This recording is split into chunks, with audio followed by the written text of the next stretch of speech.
সাল্লাল্লাহু আলাইহি ওয়াসাল্লাম বুকের মধ্যে অনেক ব্যথা নিয়ে বেদনা নিয়ে উম্মে হানির ঘরে ঘুমন্ত অবস্থায় ছিলেন। বিশ্বনবীজির এক নম্বর ব্যথা ছিল নবীজির চাচা আবু তালেব দুনিয়া থেকে ইন্তেকাল করেছেন। দ্বিতীয় নম্বর ব্যথা বিশ্বনবীজির স্ত্রী খাদিজাতুল কুবরা রাদিয়াল্লাহু তাআলা আনহা দুনিয়া থেকে ইন্তেকাল করেছেন। আর তৃতীয় নম্বর ব্যথা বিশ্বনবী সাল্লাল্লাহু আলাইহি ওয়াসাল্লামকে মক্কার কাফেররা তোর করে তাড়িয়ে দেয়। নবীজি তায়েফের ময়দানে অবস্থান করে। তায়েফের ময়দানের লোকেরা বিশ্বনবীজিকে মারতে মারতে তারা রক্তাক্ত করে ফেলে। আমার নবীজির কোথাও যাওয়ার জায়গা নাই, কোথাও ঠাঁই নাই। এমন অবস্থায় বুকের মধ্যে অনেক ব্যথা নিয়ে বেদনা নিয়ে উম্মে হানির ঘরে ঘুমন্ত অবস্থায় ছিলেন। আমার নবীজি বলেন, আমি যখন উম্মে হানির ঘরে ঘুমন্ত অবস্থায় ছিলাম, এমন সময় হঠাৎ করে একটি আওয়াজ পাইলাম। আওয়াজ পাওয়ার পর আমি তাকাইয়া দেখলাম আমার সামনে জিবরাইল এবং মিকাইল আলাইহিস সালাম দাঁড়ানো।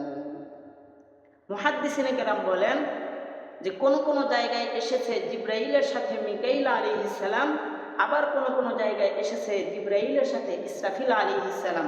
যাই হোক, যে কোনো জায়গায় হোক জিবরাইল আলাইহিস সালাম থাকবে। আমার মুসলমান বন্ধুগণ, জিবরাইল আলাইহিস সালাম এবং মিকাইল আলাইহিস সালাম সামনে উপস্থিত। আমার নবীজি বলেন, আমি ঘুম থেকে জাগ্রত হওয়ার পর উম্মে হানির ঘরের ছাদের দিকে আমি তাকাইলাম। আমি দেখতেছিলাম উম্মে হানির ঘরের ছাদ সুন্দরভাবে ফাঁকা হয়ে আছে। আমি ওই ঘরের ছাদের ফাঁকার দিক তাকিয়ে রইলাম। আমি দেখতেছিলাম উম্মে হানির ঘরের ছাদ কিছুক্ষণ পর আস্তে আস্তে সুন্দরভাবে মিলে যায়। এখানে আল্লাহ পাক রব্বুল আলামিন বিশ্বনবী সাল্লাল্লাহু আলাইহি ওয়াসাল্লামকে বুঝাইলেন যে, হে আমার বন্ধু মুহাম্মদ, আপনি তো অনেক ব্যথা বেদনা নিয়ে ঘুমিয়ে আছেন, শুয়ে আছেন। আজকে আপনার সাথে এমন কিছু ঘটবে যেই সম্পর্কে সাধারণ মানুষ কোনোদিন কল্পনা করে নাই।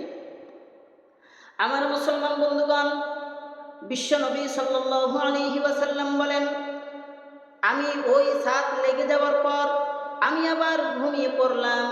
ঘুমিয়ে যাওয়ার পর জিবরাইল এবং মিকাইল আলাইহিস সালাম আমাকে ধরে নিয়ে হাতিমে কাবার সামনে যায়। হাতিমে কাবার সামনে যাওয়ার পর আমাকে সেখানে শয়ন করায়। আমাকে শয়ন করানোর পর দুইটি পেয়ালা আনা হয়।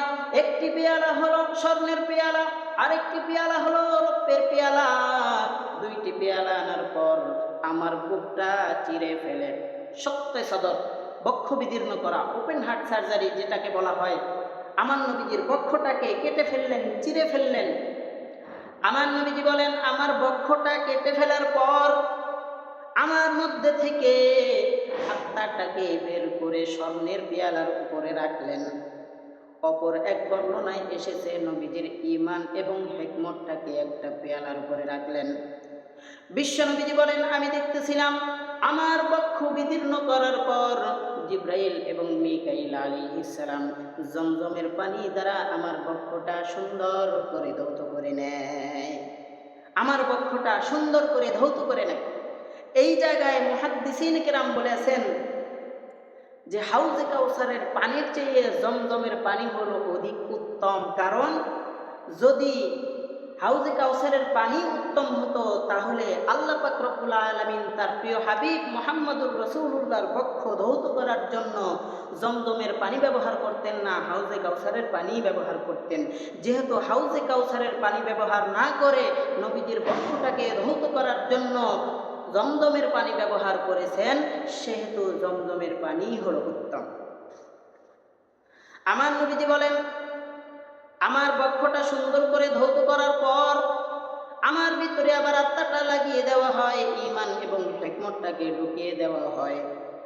ঈমান এবং হিকমতটা ঢুকিয়ে দেওয়ার পর আমার বক্ষটা সুন্দরভাবে লাগিয়ে দেওয়া হয়। আমার বক্ষটা সুন্দরভাবে লাগিয়ে দেওয়া হয়। বিশ্বনবী সাল্লাল্লাহু আলাইহি ওয়াসাল্লাম বলেন, আমার বক্ষটা সুন্দরভাবে লাগিয়ে দেওয়ার পর আমি আবার পরিপূর্ণ সুস্থ হয়ে গেলাম, পরিপূর্ণ সুস্থতা অর্জন করলাম। এমন সময় আমি দেখতেছিলাম আমার সামনে একটি বোরাক দাঁড়ানো। বোরাক শব্দটি এসেছে বারিকুন শব্দ থেকে, আর বারিকুন শব্দটি এসেছে বারকুন শব্দ থেকে, আর বারকুন শব্দের অর্থ হচ্ছে বিদ্যুৎ। অর্থাৎ আল্লাহ পাক বিশ্বনবীর জন্য এমন একটি যানবাহন তৈরি করেছেন, এমন একটি যানবাহনের ব্যবস্থা করেছেন যেই যানবাহনটা বিদ্যুৎ গতিতে দৌড়ায়। আমার নবীজি বলেন, জিবরাইল আলাইহিস সালাম সেই বোরাকের সামনে বসলেন, আমাকে তার পিছনে বসালেন, আমার পিছনে বসলেন হযরত মিকাইল আলাইহিস সালাম। বোরাকের মধ্যে বসানোর পর সেই বোরাক আমাদেরকে বিদ্যুৎ গতিতে সামনে নিয়ে যাচ্ছে। আমি এই সময় লক্ষ্য করেছিলাম বোরাকের পাগুলো, বোরাক যখন উপরের দিক ওঠে বোরাকের পাগুলো সুন্দরভাবে গুছিয়ে নেয়। নবীজি বলেন, আমি দেখতেছিলাম যখন এই বোরাক উপরের দিক ওঠে আমি দেখতেছিলাম বোরাকের পাগুলো সুন্দরভাবে গুছিয়ে নেয়, আবার যখন বোরাক নিচের দিকে নামে তার পাগুলো সুন্দরভাবে ছেড়ে দেয়। সুবহানাল্লাহি ওয়া বিহামদিহি। আল্লাহ পাক রব্বুল আলামিন তার হাবিবের জন্য কেমন একটি যানবাহন ব্যবস্থা করেছেন। আমার মুসলমান বন্ধুগণ, নবীজি বলেন, আমরা বোরাকে আরোহণ করে সামনের দিক অগ্রসর হইতে লাগলাম। সামনে অগ্রসর হইতে হইতে আমি দেখতে পাইলাম সাদা একটা জমিন দেখা যায়। জিবরাইল আমিন আমাকে বললেন, ইয়া রাসূলুল্লাহ, আপনি এই জায়গার মধ্যে অবস্থান করেন। আমি সেই জায়গায় অবস্থান করলাম। আমি ওই জায়গার মধ্যে নামার পর জিবরাইল আমিন আমাকে বলতেছেন, ইয়া রাসূলুল্লাহ, আপনি 2 রাকাত নামাজ পড়েন। আমি সেই জায়গায় 2 রাকাত নামাজ আদায় করলাম। 2 রাকাত নামাজ আদায় করার পর আমি জিজ্ঞাসা করলাম, ভাই জিবরাইল, এইটা কোন জায়গা? জিবরাইল আমিন বলতেছেন, ইয়া রাসূলুল্লাহ, ইয়া হাবিবাল্লাহ, এটা হলো ইয়াসরিব, যা পরিবর্তিত হবে মদিনাতুর রাসূল। অর্থাৎ আপনাকে কিছুদিন পর এই জায়গায় হিজরত করতে হবে। আপনি কিছুদিন পর হিজরত করে এই জায়গা আসবেন। এই ইয়াসরিব নাম পরিবর্তন হয়ে এই জায়গাটার নাম হবে মদিনাতুর রাসূল। এই জায়গার নাম হবে মদিনাতুর রাসূল। নবীজি সেখানে 2 রাকাত নামাজ পড়লেন। নামাজ পড়ার পর আবার যানবাহনে উঠলেন। নবীজি বলেন, আমি 2 রাকাত নামাজ পড়ার পর আবার আরোহণ করলাম বোরাকের মাধ্যমে। সামনের দিক আগাইতেছিলাম, এমন সময় আমি দেখতে পাইলাম সুন্দর একটি রাস্তা দেখা যায়। ওই রাস্তার মধ্যে একজন বৃদ্ধ লোক দাঁড়িয়ে আছে, যার চুলগুলো ছিল সাদা বর্ণের। সে আমাকে ডাকতেছে, মুহাম্মদ, এদিকে আসো। মুহাম্মদ, তুমি কই যাও? এদিকে আসো। জিবরাইল আমিন বলতেছেন, ইয়া রাসূলুল্লাহ, আপনি তার ডাকে সাড়া দিয়েন না। আমি তার ডাকে কোনো সাড়া দিলাম না। আমি সামনের দিক অগ্রসর হইলাম। এরপরে একটা বৃদ্ধা মহিলা, অসুস্থ মহিলা, যিনি পড়ে যাইতেছে অবস্থা, আমাকে ডাকলেন, মুহাম্মদ, কই যাও? এদিকে আসো। আমি তার ডাকেও সাড়া দিলাম না। আমি সামনের দিক অগ্রসর হইলাম। সামনের দিক যাইতে যাইতে যাইতে যাইতে একজন সুন্দরী সুশ্রী মহিলা আমাকে ডাকতেছেন, মুহাম্মদ, এদিকে আসো। আমি তার ডাকেও সাড়া দিলাম না। কিছু দূর যাওয়ার পর আমি এক জায়গার মধ্যে নামলাম। ওই জায়গার মধ্যে নামার পর জিবরাইল আলাইহিস সালাম আমাকে বলতেছেন, ইয়া রাসূলুল্লাহ, আপনি এই জায়গার মধ্যে 2 রাকাত নামাজ আদায় করেন। আমি 2 রাকাত নামাজ আদায় করলাম। 2 রাকাত নামাজ আদায় করার পর আমি জিবরাইল আমিনকে বললাম, ভাই জিবরাইল, আমাকে বৃদ্ধ লোকটা ডাকলো। ওই বৃদ্ধ লোকটাকে জিবরাইল আমিন বলতেছেন, ইয়া রাসূলুল্লাহ, ওই বৃদ্ধ লোকটা আর কেউ নয়। ওই বৃদ্ধ লোকটা হচ্ছে ইবলিস, যে আপনার উম্মতদেরকে ধোঁকায় ফেলবে। আপনার উম্মতদের দ্বারা গুনাহ করাইতে করাইতে আপনার উম্মতদেরকে জাহান্নামী বানাইয়া দিবে। আপনি তার ডাকে সাড়া না দিয়ে উত্তম কাজ করেছেন। আপনি তার ডাকে সাড়া না দিয়ে উত্তম কাজ করেছেন। আমার নবীজি বলেন, বুঝলাম সেটা ইবলিস ছিল। কিন্তু কিছু দূর আগানোর পর আমি দেখতেছিলাম একজন বৃদ্ধা মহিলা পড়ে যায় অবস্থা আমাকে ডাকতেছিল। সে কে?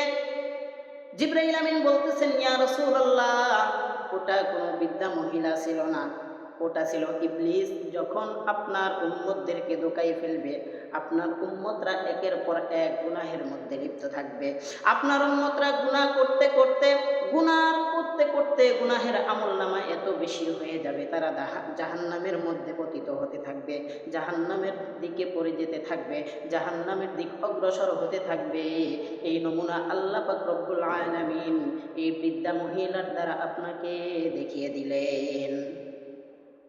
আমার মুসলমান বন্ধুগণ, এইবার নবীজি বলতেছেন, আমি এটাও বুঝলাম। কিন্তু আরো কিছু দূর অগ্রসর হওয়ার পর আমি দেখলাম সুন্দরী সুশ্রী একটা মহিলা আমাকে ডাকতেছে, মুহাম্মদ, এদিকে আসো। সে কে ছিল? এইবার জিবরাইল আমিন বলতেছেন, ইয়া রাসূলুল্লাহ, ইয়া হাবিবাল্লাহ, এই মহিলা ছিল এই মহিলা সাধারণ একজন মহিলা নয়, এটা ছিল আপনার দুনিয়ার সৌন্দর্য এবং চাকচিক্য। দুনিয়ার সৌন্দর্য এবং চাকচিক্য এত সুন্দর করে আল্লাহ পাক রব্বুল আলামিন দুনিয়াটাকে সৃষ্টি করেছেন। আপনি যদি ওই সুন্দরী মহিলার ডাকে সাড়া দিতেন, আপনার উম্মতেরাও নারীদের প্রতি আগ্রহ হয়ে যাইত। আপনি তার ডাকে সাড়া না দিয়ে উত্তম কাজ করেছেন। নবীজিকে বললেন, ইয়া রাসূলুল্লাহ, আপনি তার ডাকে সাড়া না দিয়ে উত্তম কাজ করেছেন। আপনি যদি তার ডাকে সাড়া দিতেন, আপনার উম্মতগুলা নারীদের প্রতি আগ্রহী হয়ে যাইত। যদিও আপনার উম্মতরা নারীদের প্রতি আগ্রহী থাকবে, কিন্তু তাদের মধ্যে থেকে একদল এমন থাকবে যারা আল্লাহর জমিনে আল্লাহর দ্বীন প্রতিষ্ঠা করার জন্য সর্বোপরি ব্যস্ত থাকবে। আমার মুসলমান বন্ধুগণ, এইবার জিবরাইল আমিন বলতেছেন, জিবরাইল আলাইহিস সালাম বলতেছেন, ইয়া রাসূলুল্লাহ, আপনি যেই জায়গায় নামাজ আদায় করেছেন আপনি জানেন নাকি এই জায়গাটা কি? এইবার নবীজি বলতেছেন, ও ভাই জিবরাইল, আপনি বলেন এই জায়গা কোন জায়গা?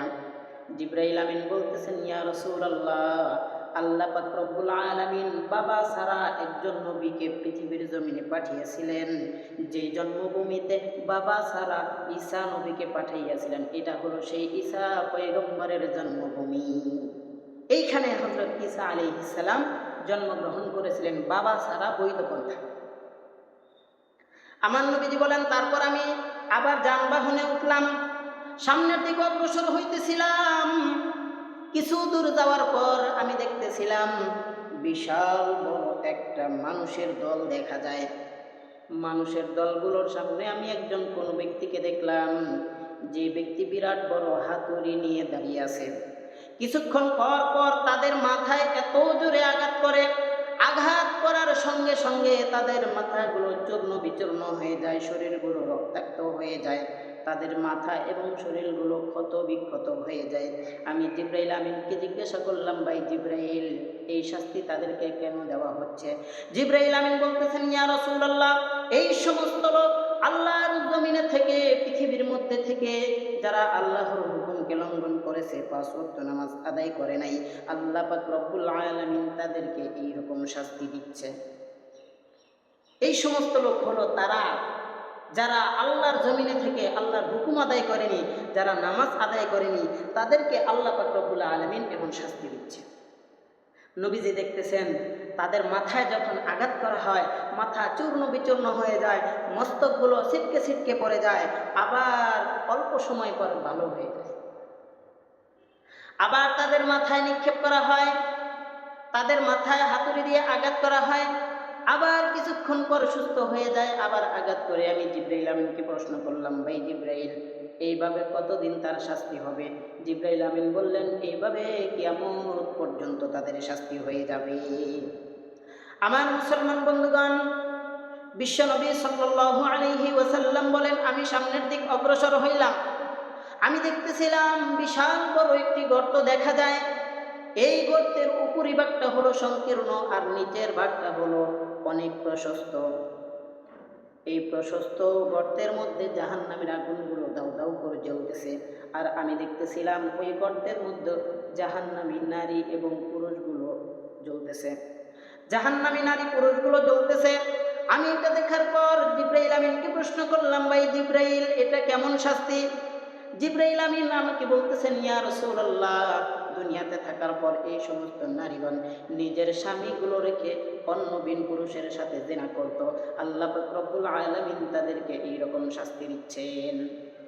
নবীজি বলেন, আমি দেখলাম তাদেরকে এমনভাবে শাস্তি দেওয়া হচ্ছে, যখন একটা পাতিলের মধ্যে দুধ জাল করা হয়, নিচ থেকে যখন উতরিয়ে উতরিয়ে যখন পাতিলের মুখামুখি হয়ে যায়, আমি দেখতেছিলাম জাহান্নামী নারী পুরুষদেরকে যখন জ্বালানো হচ্ছে, তারা জাহান্নামের তাপে, উত্তপ্ত তাপে তারা উপরের দিক উঠতে উঠতে জাহান্নামের মুখোমুখি হয়ে যাচ্ছে। এত শাস্তি। এইবার বিশ্বনবীজি বলেন, আমি এটা দেখার পর আবার বাহনে চললাম, সামনের দিক আগাইলাম। সামনের দিক আগানোর পর আমি দেখতেছিলাম বিশাল বড় একটা রক্তের নদী দেখা যায়। আমি সেই নদীর মধ্যে দেখলাম একদল মানুষ সাঁতার কাটতেছে রক্তের নদীতে। সাঁতার কেটে কেটে যখন কিনারার দিকে আসে, আমি দেখলাম কোন একজন তাদের মাথায় এত জোরে কংকর দিয়ে নিক্ষেপ করে তাদের মাথাগুলো চূর্ণ বিচূর্ণ হয়ে যায়, মস্তকগুলো ছিটকে ছিটকে পড়ে যায়, আর পাথরের আঘাতের গতিতে সেই লোকটা আবার কিনার থেকে মাঝ নদীতে চলে যায়।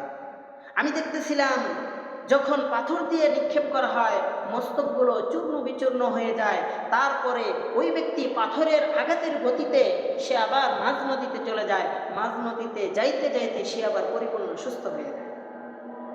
আমি জিজ্ঞাসা করলাম, ভাই জিব্রাইল, এগুলো কারা যাদেরকে এমন কঠিন শাস্তি দেওয়া হচ্ছে? জিব্রাইল আমিন বলতেছেন, ইয়া রাসূলুল্লাহ, দুনিয়ার মধ্যে যারা সুদখোর ছিল, যারা ঘুষখোর ছিল, আল্লাহর জমিনে যারা সুদ খেয়েছে, ঘুষ খেয়েছে, সুদ দিয়েছে, ঘুষ দিয়েছে, তাদেরকে আল্লাহ পাক রব্বুল আলামিন এমন শাস্তি দিচ্ছে। আমি বললাম, ভাই জিব্রাইল, এইরকম শাস্তি তাদের কতদিন দেওয়া হবে? জিব্রাইল আমিন বললেন, কিয়ামত পর্যন্ত তাদের এরকম শাস্তি দেওয়া হবে। আমি জিজ্ঞাসা করলাম, ভাই জিব্রাইল, কিয়ামত পর্যন্ত তাদের এই শাস্তি দেওয়া হবে, সুদখোরদের এইরকম শাস্তি দেওয়া হবে, কিন্তু কিয়ামতের দিন তাদের কেমন শাস্তি দেওয়া হবে? জিব্রাইল আমিন আমাকে বলতেছেন, ইয়া রাসূলুল্লাহ, কিয়ামতের দিন তাদেরকে এমন শাস্তি দেওয়া হবে, একদল মানুষ কিয়ামতের দিন উঠবে, তাদের পেটগুলো হবে বিশাল বড়, বিশাল বড় তাদের পেট হবে, ইউরাফি বুতুনিহিমুল হাইয়ান, আর তাদের পেটের মধ্যে সাপ থাকবে, যে সাপগুলো বাহির থেকে দেখা যাবে যে ওই দল মানুষের পেটের মধ্যে বিশাল বড় বড় সাপ। তারা দেখেই বুঝতে পারবে দুনিয়াতে থেকে তারা সব সময় সুদ এবং ঘুষের মধ্যে লিপ্ত ছিল। নবীজি বলেন, আমি সামনের দিক আগাইলাম, সামনের দিক আগানোর পর আমি দেখতেছিলাম একদল নারী, তাদের সামনে বিশাল বড় বড় ডেক বসানো আছে, আর সেখান থেকে তাদেরকে কাঁচা গোশত খাওয়ানো হচ্ছে। আমি এটা দেখার পর আমি জিজ্ঞাসা করলাম, ভাই জিব্রাইল, এই উলঙ্গ মহিলারা কাঁচা গোশত খাচ্ছে কেন? এটা তাদের কেমন শাস্তি?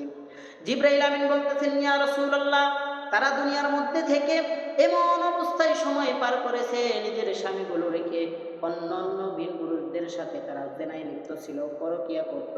আজকে আল্লাহ পাক রব্বুল আলামিন তাদেরকে এই শাস্তি দিচ্ছে।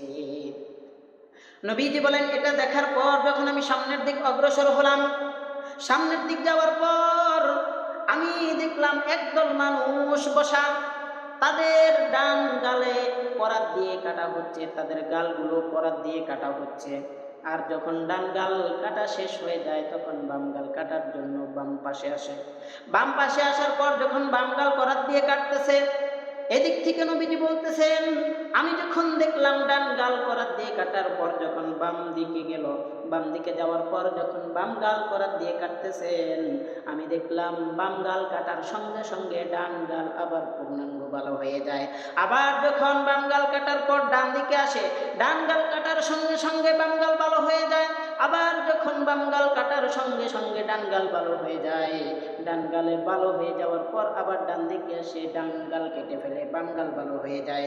আমি জিজ্ঞাসা করলাম, ভাই জিব্রাইল, এইভাবে তাদেরকে কতদিন শাস্তি দেওয়া হবে? জিব্রাইল আমিন বললেন, কিয়ামত পর্যন্ত তাদের এইরকম শাস্তি দেওয়া হবে।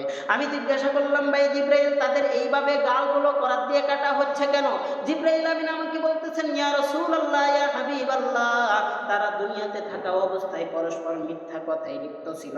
যারা সবসময় মিথ্যা কথা বলতো, প্রতারণা করতো, মানুষকে ধোঁকা দিত, আল্লাহ পাক রব্বুল আলামিন এই মিথ্যা কথা বলার বদৌলতে তাদের গালগুলোকে এইভাবে কাটার ব্যবস্থা করেছেন। এজন্য আমাদের সবাইকে মিথ্যা কথা থেকে বিরত থাকতে হবে, কারণ জাহান্নামের শাস্তিগুলো আমাদের জন্য অপেক্ষমান। আমার মুসলমান বন্ধুগণ, বিশ্বনবী সাল্লাল্লাহু আলাইহি ওয়াসাল্লাম বলেন, আমি আবার বোরাকে আরোহণ করলাম। সামনের দিক আগানোর পর আমি দেখতেছিলাম বিশাল বড় একটা মসজিদ দেখা যায়, যেই মসজিদ সম্পর্কে মহান আল্লাহ রাব্বুল আলামিন কোরআনে হাকিমের মধ্যে বলে দিয়েছেন, সুবহানাল্লাযী আসরা বিআবদিহি লাইলাম মিনাল মাসজিদিল হারামি ইলাল মাসজিদিল আকসা।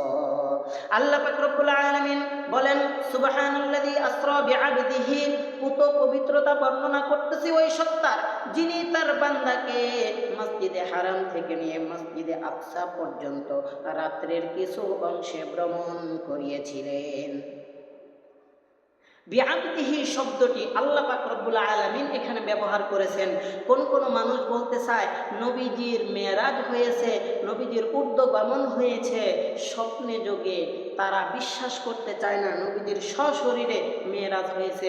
আল্লাহ পাক রব্বুল আলামিন তাদের এই ভুলগুলো ভাঙানোর জন্য বলে দিলেন বিআবদিহি আসরা বিআবদিহি, আমি তার বান্দাকে, আল্লাহ পাক রব্বুল আলামিন তার বান্দাকে ভ্রমণ করিয়েছিলেন রাত্রের কিছু অংশে। বিআবদিহি আব্দুন শব্দের অর্থ যার মধ্যে দুইটি জিনিস পাওয়া যায়, একটি হলো আত্মা আর দ্বিতীয় নম্বর হলো শরীর। একজন মানুষ হতে গেলে যেমন আত্মা এবং শরীরের প্রয়োজন হয়, আল্লাহ পাক রব্বুল আলামিন ঠিক তেমনই আব্দুন বিআবদিহি শব্দ ব্যবহার করে বোঝাইলেন আমার নবীকে আমি স্বপ্নে যোগে আমার দিদার নসিব করাইনি, আমার নবীকে আমি সশরীরে শরীর সহ এবং আত্মা সহ আমার দিদার নসিব করেছি। আমার মুসলমান বন্ধুগণ, বিশ্বনবী সাল্লাল্লাহু আলাইহি ওয়াসাল্লাম বলেন বুরাকে আরোহণ করতে করতে যখন আমি সামনের দিক অগ্রসর হইলাম, আমি দেখলাম সুন্দর একটি মসজিদ দেখা যায়। জিবরাইল আমিন আমাকে বললেন ইয়া রাসূলুল্লাহ আপনি এই জায়গার মধ্যে অবস্থান করেন। আমি সেই জায়গার মধ্যে নামলাম। নামার পর দেখতেছিলাম ওই মসজিদে আকসার সামনে একটা ইট পরিমাণ জায়গা কেমন যেন দেখা যায়। নবীজি বলেন আমি সেই জায়গাটা দেখার জন্য হাত লাগাইলাম। হাত লাগানোর পর আমি দেখলাম সেই জায়গাটা আছে ফাঁকা। আমি জিজ্ঞাসা করলাম ভাই জিবরাইল এই জায়গাটা ফাঁকা কেন? জিবরাইল আলাইহিস সালাম আমাকে বললেন ইয়া রাসূলুল্লাহ আপনার পূর্বে অনেক নবীগণ বোরাক চালিয়েছেন, ঘোড়া চালিয়েছেন। হযরত ইব্রাহিম আলাইহিস সালাম তার বোরাকগুলো এখানে এনে বেঁধে রাখছেন, আপনিও এইখানে আপনার বোরাকটা বেঁধে রাখুন। নবীজি বলতেছেন আমি যদি বোরাক নাও বাঁধি তবুও আমার বোরাক তো এখান থেকে কোথাও যাবে না, তাহলে বাঁধার কি দরকার? জিবরাইল আলাইহিস সালাম এর মাধ্যমে আল্লাহ পাক বুঝিয়ে দিলেন যে হে বন্ধু, আপনার পিতা ইব্রাহিম আলাইহিস সালাম এই জায়গায় বোরাক বেঁধে একটি সুন্নত আদায় করেছে, তার সম্মানার্থে আপনিও সুন্নত আদায় করুন। নবীজি বলেন আমি সেখানে বোরাকটা বাঁধলাম। বাঁধার পর আমি মসজিদে প্রবেশ করলাম। মসজিদে প্রবেশ করার পর আমি দেখলাম পুরো মসজিদে কোথাও খালি নেই, পুরো মসজিদ ভরপুর মুসল্লি দিয়ে ভরা। আমি মসজিদে ঢোকার পর জিবরাইল আমিন আমাকে বললেন ইয়া রাসূলুল্লাহ আপনি সামনের দিক অগ্রসর হন। জিবরাইল আলাইহিস সালামের কথা শুনে আমি পিছনের কাতার দিয়ে সামনের দিক আসতে লাগলাম। আসতে আসতে দেখলাম কোনো জায়গায় একজন মানুষ দাঁড়ানোর জন্য খালি নাই, শুধুমাত্র কেবলমাত্র ইমামের জায়গাটাই খালি রয়েছে। আমার মুসলমান বন্ধুগণ, নবীজি বলেন আমি দেখলাম শুধুমাত্র ইমামের জায়গাটা খালি। এই জায়গা খালি রাখার পর আমি সেইখানে এসে দাঁড়ালাম। জিবরাইল আমিন আমাকে এসে বললেন রাসূলুল্লাহ আপনি এই জায়গায় সমস্ত উপস্থিত মুসল্লিদের ইমামতি করবেন। নবীজি সময় দেখতেছেন, এখন তো এই এশার নামাজ পার হয়ে যাওয়ার পর ফজরের ওয়াক্তও তো হয় না, এখন আমি কিসের নামাজ পড়াবো? জিবরাইল আলাইহিস সালাম বললেন ইয়া রাসূলুল্লাহ আপনি 2 রাকাত নফল নামাজ পড়াবেন। নবীজি বলেন আমি 2 রাকাত নফল নামাজ আদায় করলাম।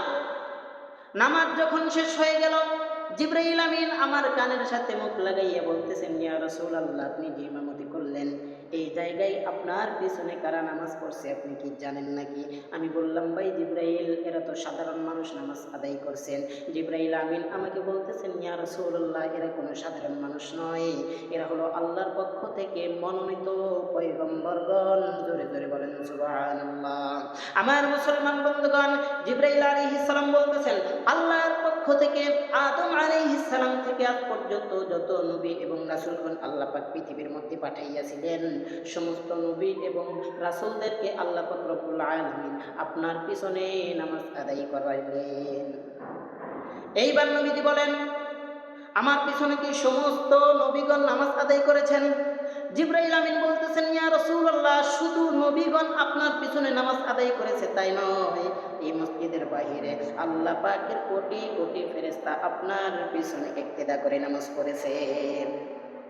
ইয়া রাসূলুল্লাহ আপনার পিছনে যে শুধু নবী এবং রাসূলগণ নামাজ পড়েছেন শুধু তাই নয়, আপনার পিছনে অসংখ্য অগণিত আল্লাহ পাকের কোটি কোটি ফেরেশতারা আপনার পিছনে দাঁড়িয়ে 2 রাকাত নামাজ আদায় করে নিয়েছেন।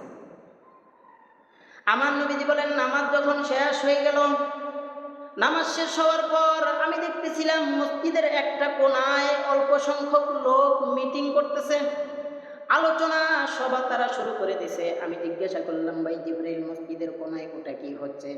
জিবরাইল আমিন বলতেছেন, ইয়া রাসূলুল্লাহ, আপনি যে এই জায়গায় মসজিদে আকসায় আসছেন, আল্লাহ পাক রব্বুল আলামিনের পক্ষ হতে সমস্ত নবী এবং রাসূলগণ ওই জায়গার মধ্যে একটি সংবর্ধনা অনুষ্ঠান বানিয়েছে আপনাকে স্বাগতম জানানোর জন্য। আপনাকে স্বাগতম জানানোর জন্য তারা একটি সংবর্ধনা অনুষ্ঠান দিয়েছেন, যেই জায়গার মধ্যে আপনার প্রশংসা হবে, আল্লাহ পাকের প্রশংসা হবে। এইবার উপস্থাপন করতেছে হযরত ইব্রাহিম আলাইহিস সালাম। হযরত ইব্রাহিম আলাইহিস সালাম উপস্থাপন করার সময় হযরত আদম আলাইহিস সালামকে দিলেন, মুসা আলাইহিস সালামকে দিলেন, ঈসা আলাইহিস সালামকে দিলেন, হারুন আলাইহিস সালামকে দিলেন। বিভিন্ন নবীগণ তাদের কথাবার্তা বলে সমাপ্তি করলেন। শেষ পর্যায়ে হযরত ইব্রাহিম আলাইহিস সালাম উপস্থাপনা করতেছেন, আমি ওই আল্লাহ পাকের শুকরিয়া আদায় করি যে আল্লাহ পাক রব্বুল আলামিন মুহাম্মাদের মতো একটি সন্তান আমাকে দান করেছেন। সংবর্ধনা অনুষ্ঠানে সেই কথাটি বললেন। বলার পর বলতেছেন, এই পর্যায়ে আপনাদের সামনে সমাপনী বক্তব্য রাখবেন আখিরি জামানার পয়গম্বর বিশ্বনবী জনাবে মুহাম্মদুর রাসূলুল্লাহ সাল্লাল্লাহু আলাইহি ওয়াসাল্লাম। এবার বিশ্বনবী সেখানে দাঁড়িয়ে সমাপনী ভাষণ দিলেন। কথাবার্তা শেষ করে বিশ্বনবী চলে আসলেন। এইবার ইব্রাহিম আলাইহিস সালাম বলতেছেন যে আপনারা যে আমার সন্তান মুহাম্মাদের বক্তব্য শুনলেন, মুহাম্মাদের বক্তব্য শুনে আপনারা কি বুঝলেন যে সে কেমন নবী? তখন উপস্থিত সকল নবী এবং রাসূলগণ এক বাক্যে বললেন যে মুহাম্মাদের ভাষার মাধুর্যতায় প্রমাণ করে যে তিনি কত বড় স্তরের একজন নবী। এটা হলো আমার নবী, আপনার নবী। এইবার নবীজি বলেন, আমি মসজিদ থেকে বের হলাম। মসজিদ থেকে বের হওয়ার পর আমি দেখতেছিলাম আমার সামনে জিনা নামক একটা সিঁড়ি, লিফটের মতো একটা সিঁড়ি। মনে রাখবেন মুসলমান বন্ধুগণ, আল্লাহ পাক রব্বুল আলামিন তার হাবিব মুহাম্মদুর রাসূলুল্লাহকে মেরাজ দান করেছেন 5টি বস্তুর দ্বারা। 1 নম্বর বোরাক, 2 নম্বর জিনা, জিনা নামক সিঁড়ি, 3 নম্বর আজনিহাতুল মালাইকা, ফেরেশতাদের ডানা সমূহ দ্বারা, 4 নম্বর স্পেশাল ফেরেশতা জিবরাইল আলাইহিস সালামের ডানা দ্বারা, আর 5 নম্বর রফ বাহনের দ্বারা। এই 5টি জিনিসের দ্বারা আল্লাহ পাক রব্বুল আলামিন তার হাবিবকে মেরাজ দান করেছেন। আমার মুসলমান বন্ধুগণ, বিশ্বনবী সাল্লাল্লাহু আলাইহি ওয়াসাল্লাম বলেন, মসজিদে আকসা থেকে বের হয়ে যখন আমি বাহিরে আসলাম, আমি দেখতেছিলাম আমার সামনে জিনা নামক একটি সিঁড়ি, লিফটের মতো সিঁড়ি। জিবরাইল আমিন আমাকে নিয়ে ওই সিঁড়ির মধ্যে উঠলেন। ওই সিঁড়ি দিয়ে উপরের দিকে উঠতে লাগলাম আল্লাহ পাকের আসমানের দিকে। প্রথম আসমানের কাছাকাছি যখন আসলাম, গিয়ে দেখলাম আসমানের দরজাগুলো বন্ধ আছে। জিবরাইল আলাইহিস সালাম ইসমাইল ফেরেশতাকে ডাক দিলেন, ভাই ইসমাইল দরজা খুলে দাও। ইসমাইল ফেরেশতা ডাক দিচ্ছেন, কে? জিবরাইল আমিন বলতেছেন, আমি জিবরাইল। আপনার সাথে কে? জিবরাইল আমিন বললেন, আমার সাথে মুহাম্মদ সাল্লাল্লাহু আলাইহি ওয়াসাল্লাম। এইবার ইসমাইল ফেরেশতা বলতেছেন, আপনি এবং আপনার সাথে যে মুহাম্মদ সাল্লাল্লাহু আলাইহি ওয়াসাল্লামকে নিয়ে এই পর্যন্ত আসছেন, প্রথম আসমানে উঠতে যাচ্ছেন, আপনারা কি আল্লাহ পাকের অনুমতি নিয়ে আসছেন? একজন জিবরাইল স্পেশাল ফেরেশতা এবং বিশ্ব নবীকেও আসমানে তোলার জন্য এখানে আল্লাহ পাক রব্বুল আলামিন সিচুয়েশনের ব্যবস্থা করেছেন। অনুমতি নিয়েছে কিনা সেই কথা জিজ্ঞাসা করতেছেন। এই কথার দ্বারা আল্লাহ পাক রব্বুল আলামিন প্রমাণ করেন যে তুমি সমাজের গণ্যমান্য ব্যক্তি হতে পারো, তুমি স্বরাষ্ট্রমন্ত্রী, প্রধানমন্ত্রী যদি হও, তুমি একজন সাধারণ ব্যক্তির বাড়িতেও এমনি অনুমতি ব্যতীত তুমি প্রবেশ করতে পারবে না, তোমাকে অনুমতি নিয়ে প্রবেশ করতে হবে। ইসমাইল ফেরেশতার সাথে যখন কথা বলতেছেন, আল্লাহ পাক রব্বুল আলামিন ওই ইসমাইল ফেরেশতার অধীনে 12,000 ফেরেশতা নিযুক্ত করে দিয়েছেন। ইসমাইল ফেরেশতার অধীনে 12,000 ফেরেশতা কাজ করেন এবং 12,000-এর প্রত্যেকটা ফেরেশতার অধীনে আল্লাহ পাক 1 লক্ষ করে ফেরেশতা নিযুক্ত করে দিয়েছেন। আমার মুসলমান বন্ধুগণ, ফেরেশতা ইসমাইল যখন আকাশের দরজা খুলে দেয়, আমার নবী বিশ্বনবী সাল্লাল্লাহু আলাইহি ওয়াসাল্লাম প্রথম আসমানে অবস্থান করেন। প্রথম আসমানে অবস্থান করার পর নবীজি দেখতেছেন বিভিন্ন নবীর সাথে সাক্ষাৎ হওয়ার পর, মোলাকাত হওয়ার পর নবীজি লক্ষ্য করলেন একজন বৃদ্ধ লোক তার সামনে এসে দাঁড়াইলেন। সামনে এসে দাঁড়ানোর পর বিশ্ব নবীজির ডান দিক একবার তাকায়, বাম দিক আরেকবার তাকায়। যখন ডান দিক তাকায় তখন তার চেহারা হাস্যোজ্জ্বল হয়ে যায়, আবার যখন বাম দিক তাকায় তার চেহারা মলিন হয়ে যায়, চোখ দিয়ে পানি আসে। বিশ্ব নবীজি বললেন, ভাই জিবরাইল, এই বৃদ্ধ লোকটাকে, যে আমাকে দেখার সাথে সাথে যখন ডান দিক তাকায় তখন সে হাসতে থাকে, আবার যখন বাম দিক তাকায় সে কান্না করতে থাকে। জিবরাইল আমিন বলতেছেন, ইয়া রাসূলুল্লাহ, ইনি হলেন আপনার পিতা আদম আলাইহিস সালাম। যখন আপনার ডান দিক তাকায় তখন দেখতে পায় আপনার জান্নাতি উম্মতগুলো কিভাবে জান্নাতে যাইতেছে, এই জন্য তার চেহারা হাস্যোজ্জ্বল হয়ে যায়, সে হাসতে থাকে। আবার যখন আপনার বাম দিক তাকায় সে আপনার জাহান্নামী বান্দাদেরকে দেখতে থাকে। এই জাহান্নামী বান্দাগুলোকে দেখার সাথে সাথে তার চেহারা মলিন হয়ে যায়, সে কান্না শুরু করে দেয়। এইবার আদম আলাইহিস সালাম বলতেছে, ও আমার সন্তান মুহাম্মদ, আমি তোমাকে একটি ওসিয়ত করে যাই, তুমি তোমার উম্মতদেরকে ওসিয়ত করবে, নসিহত করবে, আদেশ করবে, তোমার উম্মতগুলো যেন জান্নাতি হয়ে যায়, ডান দিকওয়ালা হয়ে যায়, তোমার উম্মতগুলো যেন ডান দিকওয়ালা হয়ে যায়। আদম আলাইহিস সালাম বললেন, ও আমার সন্তান মুহাম্মদ, আমি তোমাকে একটি ওসিয়ত করে যাই, তুমি তোমার উম্মতদেরকে আদেশ করবে, তোমার উম্মতগুলো যেন ডান দিকওয়ালা হয়ে যায়। আমার মুসলমান বন্ধুগণ, বিশ্ব নবী সাল্লাল্লাহু আলাইহি ওয়াসাল্লাম প্রথম আসমানে আদম আলাইহিস সালামের সাথে কথা হওয়ার পর চলে গেলেন দ্বিতীয় আসমানে। দ্বিতীয় আসমানে যাওয়ার পর বিশ্ব নবী সাল্লাল্লাহু আলাইহি ওয়াসাল্লামের সাথে দেখা হয়ে গেল হযরত ঈসা আলাইহিস সালামের সাথে। এইবার বিশ্বনবীজি বলতেছেন, ভাই জিবরাইল, ঈসা নবীর সাথে আমার সাথে সাক্ষাৎ হওয়ার কারণ কি? পয়গম্বর ঈসা আলাইহিস সালাম বলতেছেন, ইয়া রাসূলুল্লাহ, আমি দুনিয়াতে থাকা অবস্থায় আমার মনে খুব আকাঙ্ক্ষা ছিল আমি আপনার উম্মত হব। আমি আল্লাহ পাকের কাছে বারবার দোয়া করেছি, আল্লাহ পাক আমার দোয়া কবুল করেছেন। এই জন্য আল্লাহ পাক রব্বুল আলামিন এখনো পর্যন্ত আমার মৃত্যু দেয় নাই। কিয়ামতের পূর্ব মুহূর্তে যখন মুসলমানগণ দাজ্জালের হাতে বন্দী হয়ে যাবে, তখন আল্লাহ পাক রব্বুল আলামিন আমাকে দুনিয়ার মধ্যে নামার জন্য আদেশ করবেন। আমি মসজিদে আকসার বাম পাশের মিনারা দ্বারা আমি সেইখান দিয়ে নামবো এবং দুনিয়ার মধ্যে আমি দাজ্জালগুলোকে ধ্বংস করে দিব।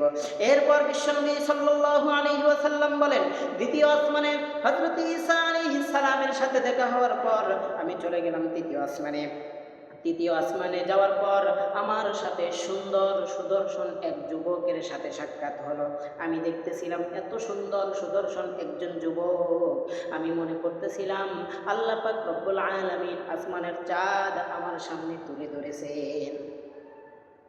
আমি দেখতেছিলাম এত সুন্দর যে আল্লাহ পাক রব্বুল আলামিন মনে হয় আসমানের চাঁদ আমার সামনে দিয়েছে। নবীজি বলেন, আমি জিজ্ঞাসা করলাম, ভাই জিবরাইল, ইনি কে? জিবরাইল আমিন বলতেছেন, ইয়া রাসূলুল্লাহ, ইনি হলেন আল্লাহর পক্ষ থেকে একজন নবী, হযরত ইউসুফ আলাইহিস সালাম। এইবার নবীজি বলতেছেন, ইউসুফ আলাইহিস সালামের সাথে আমার সাক্ষাৎ হওয়ার কারণ। এইবার ইউসুফ আলাইহিস সালাম এর বিষয়ে জিবরাইল আমিন বলতেছেন, ইয়া রাসূলুল্লাহ, এই পৃথিবীর মধ্যে হযরত ইউসুফ আলাইহিস সালামকে আল্লাহ পাক যেমন সৌন্দর্যময় চেহারা দান করেছেন, আপনার উম্মতদের মধ্যে থেকে যেই সমস্ত উম্মতগুলো আপনার কথা মেনে, আল্লাহর কথা মেনে যারা জান্নাতি হয়ে যাবে, আল্লাহ পাক রব্বুল আলামিন তাদেরকে হযরত ইউসুফ আলাইহিস সালামের মতো চেহারা সৌন্দর্যতা দান করে জান্নাতে প্রবেশ করাবেন। আমার মুসলমান বন্ধুগণ, বিশ্বনবী সাল্লাল্লাহু আলাইহি ওয়াসাল্লাম তৃতীয় আসমানে ইউসুফ আলাইহিস সালামের সাথে সাক্ষাৎ হওয়ার পর তিনি চলে গেলেন চতুর্থ আসমানে। চতুর্থ আসমানে যাওয়ার পর দেখা হয়ে গেল হযরত ইদ্রিস আলাইহিস সালামের সাথে। ইদ্রিস আলাইহিস সালাম বলতেছেন, নাতি মুহাম্মদ, কেমন আছো? এইবার নবীজি বলতেছেন, আপনি আমাকে নাতি বললেন কেন? আপনি আমাকে চিনেন? তখন বলতেছেন, হ্যাঁ, তোমাকে অবশ্যই চিনি, তুমি হলেন সরকার দু আলম বিশ্বনবী জনাবে মুহাম্মদুর রাসূলুল্লাহ সাল্লাল্লাহু আলাইহি ওয়াসাল্লাম। এইবার এই কথা বলার সাথে সাথে ইদ্রিস আলাইহিস সালাম একটু মন খারাপ করেছে। ইদ্রিস আলাইহিস সালামকে জিজ্ঞাসা করলেন, নানাজি, আপনি মন খারাপ করলেন কেন? এইবার ইদ্রিস আলাইহিস সালাম বলতেছেন, ইয়া রাসূলুল্লাহ, আমি দুনিয়াতে জীবিত থাকা অবস্থায় আল্লাহ পাকের কাছে দোয়া করেছিলাম, আল্লাহ, তোমার বানানো জান্নাত আমি দেখতে চাই। আমার দোয়া অনুযায়ী আল্লাহ পাক রব্বুল আলামিন তার দয়ায় জান্নাতের কাছাকাছি নিয়েছিলেন। আমি জান্নাতের গেটের সামনে যাওয়ার পর আমি যখন ফেরেশতাকে জান্নাতের দরজা খুলে দিতে বললাম, তখন জান্নাতের ফেরেশতা আমাকে বললেন, আল্লাহ পাক রব্বুল আলামিন জান্নাতি যুবকদের যে লিস্টটা আমাকে দিয়েছেন সেই লিস্টের মধ্যে আপনার নাম ইদ্রিস নাই। এই লিস্টের মধ্যে সর্বপ্রথম যার নাম আছেন তিনি হচ্ছে মুহাম্মাদুর রাসূলুল্লাহ, তিনি হচ্ছেন আপনি মুহাম্মদ। আমি জান্নাতের গেটের সামনে যাওয়ার পরেও আল্লাহর জান্নাতটাকে দেখতে পারি নাই, এই জন্য আমি আফসোস করি। আমার মুসলমান বন্ধুগণ, বিশ্বনবী সাল্লাল্লাহু আলাইহি ওয়াসাল্লাম চতুর্থ আসমানে ইদ্রিস আলাইহিস সালামের সাথে দেখা হওয়ার পর উনি চলে গেলেন পঞ্চম আসমানে।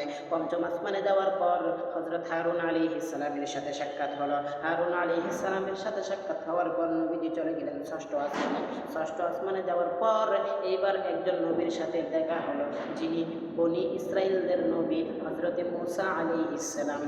মূসা আলাইহিস সালাম নবীজিকে দেখে বলতেছেন, ইয়া রাসূলুল্লাহ আপনি আসছেন? বলে, জি হ্যাঁ আমি আসছি।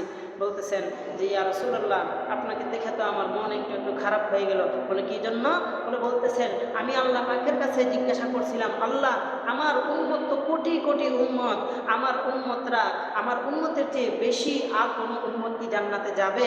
আল্লাহ পাক রব্বুল আলামিন আমাকে উত্তর দিয়েছিলেন, অন্যান্য নবীর উম্মতের তুলনায় তোমার উম্মতগুলো অনেক অনেক অনেক বেশি জান্নাতে প্রবেশ করবে, কিন্তু কিয়ামতের পূর্বে আমি একজন হাবিব পাঠাবো, আমার বন্ধু পাঠাবো, যেই বন্ধু মুহাম্মদুর রাসূলুল্লাহ সাল্লাল্লাহু আলাইহি ওয়াসাল্লামের উম্মত এত বেশি জান্নাতে যাবে যে তুমি চোখ খুলে দেখবে, তোমার চোখের পর্দায় ধরবে না যে কত মানুষ দলে দলে জান্নাতে যাচ্ছে।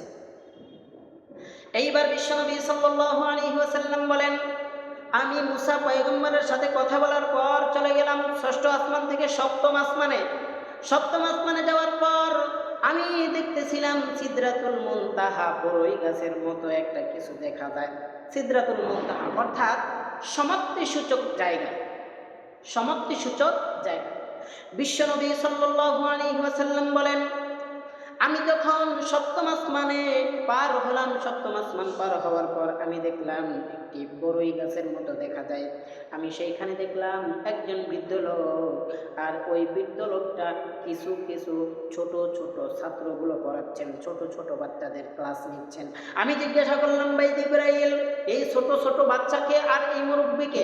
জিবরাইল আমিন আমাকে উত্তর দিলেন, ইয়া রাসূলুল্লাহ পৃথিবীর মধ্যে অনেক বাবা মা আছে যাদের সন্তানগুলোকে কোরআনে হাফেজ বানানোর ইচ্ছা করেছে, আলেম বানানোর ইচ্ছা করেছে, কিন্তু আল্লাহ পাক রব্বুল আলামিন তাদের হাফেজ আলেম হওয়ার আগেই ইন্তেকাল করাইছেন।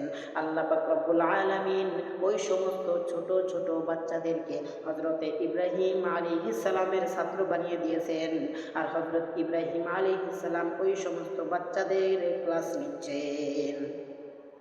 আমার মুসলমান বন্ধুগণ, এরপরে হযরতে ইব্রাহিম আলাইহিস সালামের সাথে দেখা হওয়ার পর বিশ্বনবীজি বলেন, আমি আরো উপরের দিক উঠতে লাগলাম। সিদরাতুল মুনতাহা পার হয়ে জান্নাত জাহান্নাম গমন করে আমি উপরের দিক উঠতে লাগলাম।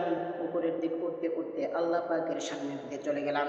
আল্লাহ পাক রব্বুল আলামিন আমাকে বললেন, হে বন্ধু আপনি তায়েফের ময়দানে আমাকে বলেছিলেন আমি নাকি আপনাকে ছেড়ে দিয়েছি। ও আমার হাবিব, আমি আপনাকে ছেড়ে দেই নাই। আমি আল্লাহ পাক রব্বুল আলামিন আপনার জন্য এমন উচ্চ মাকাম দান করেছি যে উচ্চ মাকাম আমি অন্য কারোর জন্য দান করি নাই। আমার বন্ধুগণ, আল্লাহ পাক রব্বুল আলামিন বলতেছেন, ও আমার হাবিব আমি আপনার জন্য আমার জিকির যেই জায়গায় স্থাপন করে রেখেছি, আপনার জন্য ওই জায়গায় জিকির স্থাপন করে রেখেছি। যেই জায়গার মধ্যে বান্দাগণ আমার আলোচনা করবে সেই জায়গাগুলোর মধ্যে আপনি নবী মুহাম্মাদের আলোচনাও সেখানে করবে। আল্লাহ পাক রব্বুল আলামিন বুঝাইলেন যে ও আমার হাবিব আপনি কোনো টেনশন কইরেন না, আমি আপনাকে ছেড়ে দেই নাই, আমি আপনাকে ভুলে যাই নাই। আমি আল্লাহ পাক রব্বুল আলামিন আপনার আলোচনা আপনার জিকির পুরো পৃথিবীর মধ্যে ছড়িয়ে দিলাম। কারণ আল্লাহ পাক রব্বুল আলামিন বলেন, আমার নামে লা ইলাহা ইল্লাল্লাহ, আপনার নাম সেখানেই থাকবে মুহাম্মদুর রাসূলুল্লাহ। আমার নামে 12 অক্ষর, আপনার নামেও 12 অক্ষর। আমার নামে কোনো নোক্তা নাই, আপনার নামে কোনো নোক্তা নাই। আমার নামেও ভেজাল নাই, আপনার নামেও কোনো ভেজাল নাই। আযানের মধ্যে পড়বে আমার নাম, আযানের মধ্যে পড়বে আপনারও নাম। নামাজের মধ্যে পড়বে আমার নাম, নামাজের মধ্যে পড়বে আপনারও নাম। এইবার বিশ্বনবী সাল্লাল্লাহু আলাইহি ওয়াসাল্লামের সাথে কথাবার্তা হওয়ার পর আল্লাহ রাব্বুল আলামিন 50 ওয়াক্ত নামাজ হাদিয়া দিলেন। 50 ওয়াক্ত নামাজ হাদিয়া দেওয়ার পর বিশ্বনবী সাল্লাল্লাহু আলাইহি ওয়াসাল্লাম দুনিয়ার বুকে নামতেছেন। সাত আসমান, সাত জমিন, পাহাড় পর্বত, নদী নালা সবকিছু দেখে, জান্নাত জাহান্নাম দেখে জিবরাইল আলাইহিস সালাম এবং নবী সাল্লাল্লাহু আলাইহি ওয়াসাল্লাম আল্লাহ পাকের পক্ষ থেকে সপ্তম আসমান, ষষ্ঠ আসমান এইভাবে করে যখন নিচের দিক নামতেছে, আল্লাহর নবী বিশ্বনবী সাল্লাল্লাহু আলাইহি ওয়াসাল্লাম যখন আল্লাহর পক্ষ থেকে 50 ওয়াক্ত নামাজ নিয়ে নিচের দিক নামতেছেন, ষষ্ঠ আসমানে দেখাও হয়ে গেল আবার পয়গম্বর মুসার সাথে। পয়গম্বর মুসা আলাইহিস সালাম বললেন, ইয়া রাসূলুল্লাহ, ইয়া হাবিবাল্লাহ, আপনাকে আল্লাহ পাক রব্বুল আলামিন কি হাদিয়া দিলেন? এইবার বিশ্বনবী সাল্লাল্লাহু আলাইহি ওয়াসাল্লাম বলতেছেন, আমাকে আল্লাহ রব্বুল আলামিন 50 ওয়াক্ত নামাজ হাদিয়া দিয়েছেন। এইবার মুসা আলাইহিস সালাম কান্না শুরু করে দিয়েছেন আর বলতেছেন, ইয়া রাসূলুল্লাহ, উম্মতদের খবর আমি ভালো করেই জানি, 50 ওয়াক্ত নামাজ আপনার উম্মতরা কখনো আদায় করবে না।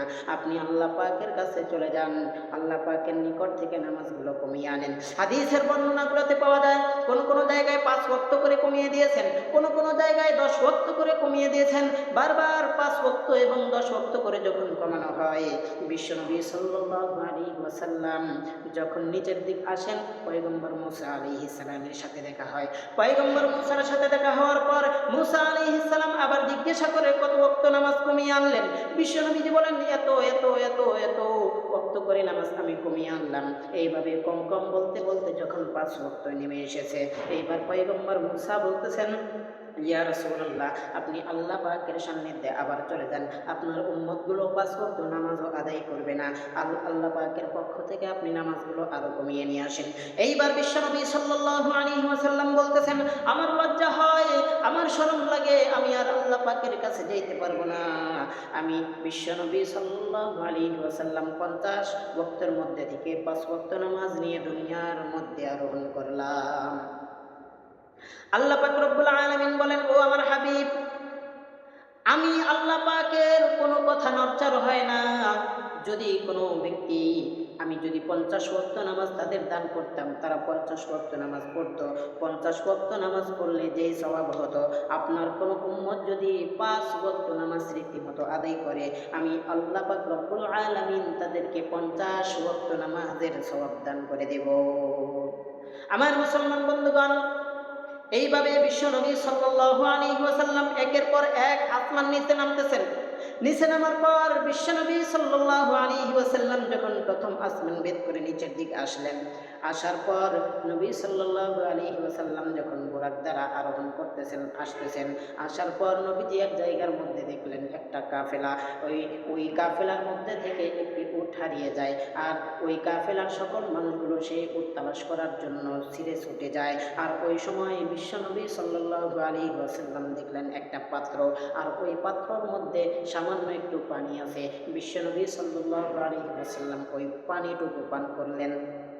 এখন আপনারা জিজ্ঞাসা করতে পারেন যে হুজুর, বিশ্বনবীজি একজন নবী হয়ে অন্যের পানি না বলে কিভাবে পান করলেন? প্রশ্ন হয় কিনা? উত্তর একটু পর নিজে নিজে পেয়ে যাবেন।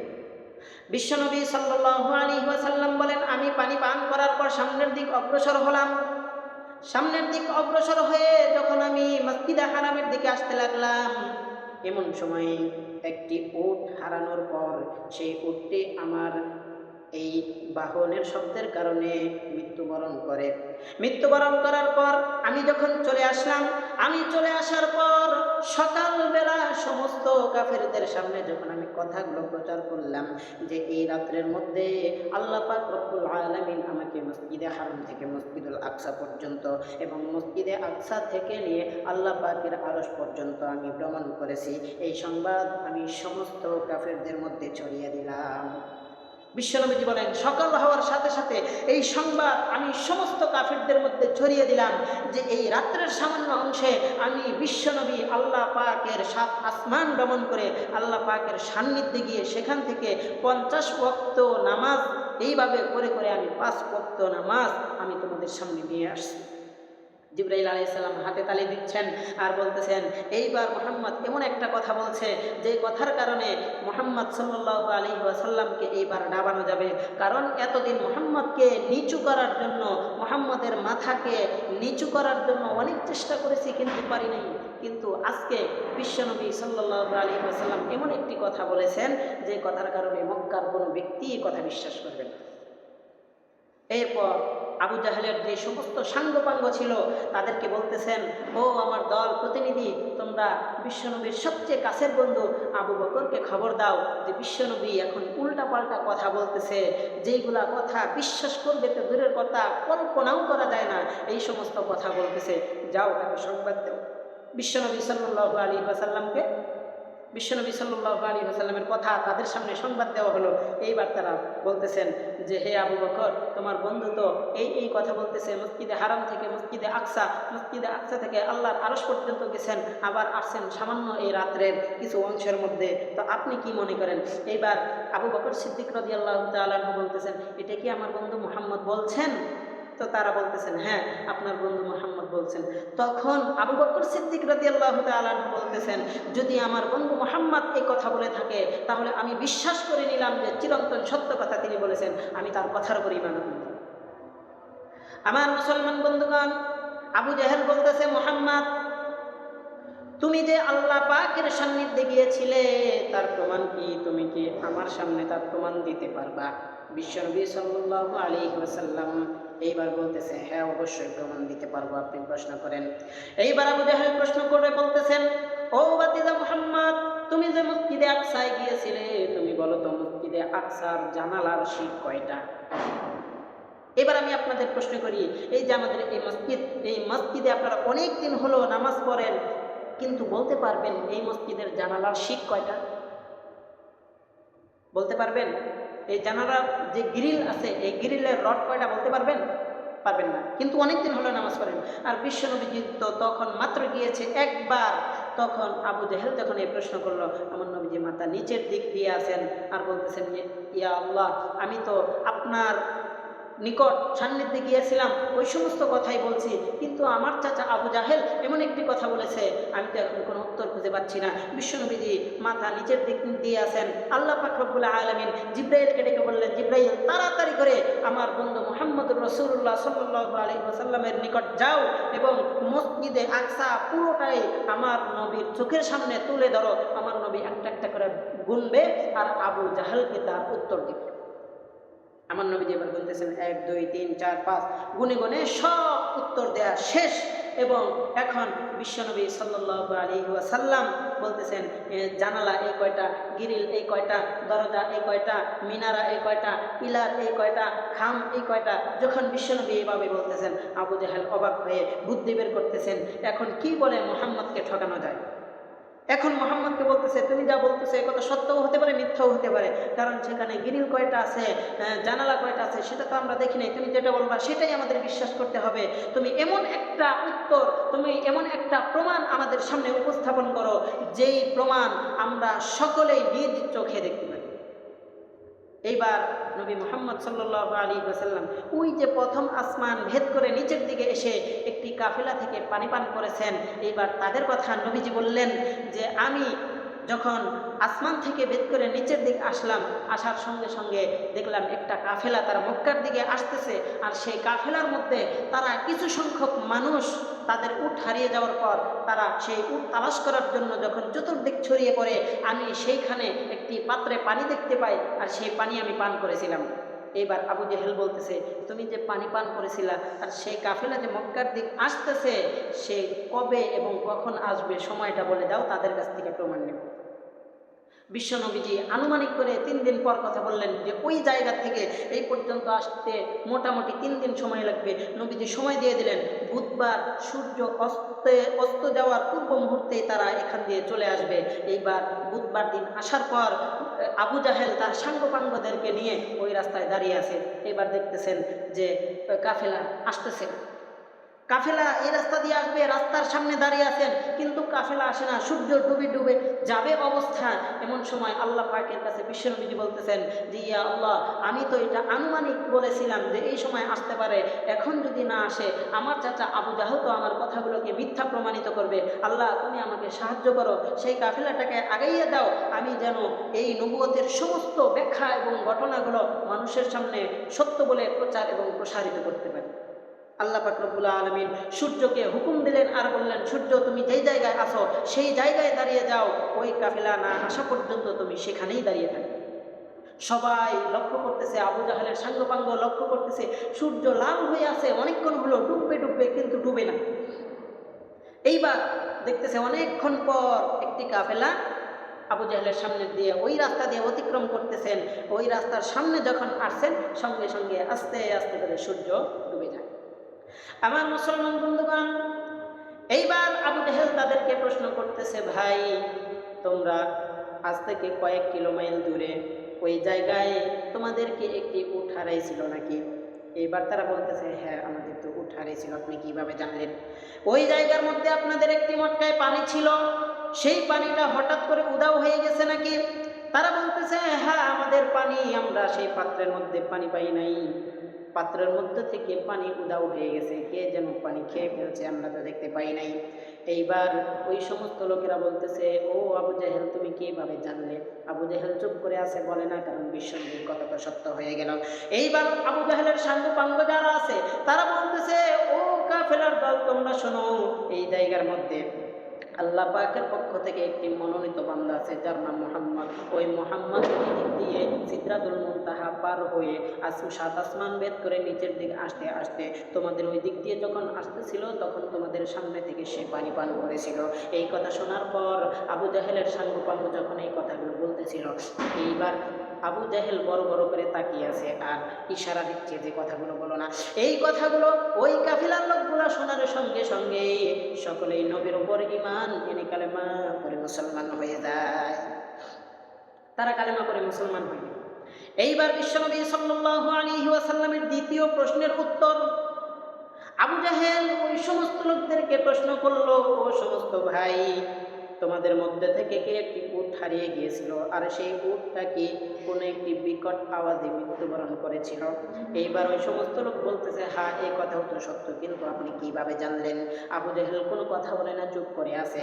এইবার আবু জাহেলের সাঙ্গপাঙ্গ যারা ছিল তারা বলতেছেন, ও কাফেলার সমস্ত মানুষের দল তোমরা শোনো, ওই মুহাম্মদ আসার সময় তার বোরাকের শব্দে বিকট আওয়াজে তোমাদের সেই উটটি মারা যায়। এই কথা শোনার পরে তার বাকি যে সমস্ত লোক ছিল কালেমা করে মুসলমান হয় নাই। এই কথা শোনার সঙ্গে সঙ্গে নবীর ওপর ঈমান এনে কালেমা করে মুসলমান হয়ে যায়।